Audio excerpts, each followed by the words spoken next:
घराच्या दरवाजाच्या नजीक असलेल्या खिडकीतून हात घालून घरातील कडी काढून चोरट्याने 41,000चा ऐवज लंपास केला आणि ही घटना दिनांक 12 रोजी सकाळी 10 ते 13 रोजी रात्री 12:30 दरम्यान घडली. या प्रकरणी शरद संभाजी शिंदे राहणार कौलापूर तालुका मिरज यांनी सांगली ग्रामीण पोलीस ठाण्यात फिर्याद नोंदवली आहे. फिर्यादी शरद शिंदे यांनी घराच्या दरवाजास आतून कडी लावली होती. चोरट्याने खिडकीतून आतील कडी काढून आत प्रवेश केला. आतील कपाटाचे कुलूप तोडून त्यामधील 10 ग्रॅम वजनाचे सोन्याचे मणिमंगळसूत्र, 2 जोड चांदीचे पैंजण आणि रोख 20,000 असा ऐवज लंपास करून पोबारा केला.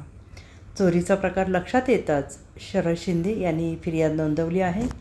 पोलिसांनी घटनास्थळाचा पंचनामा केला आहे. चोरट्यावर गुन्हा दाखल केला आहे. Bureau report SBN Marathi, Sangli.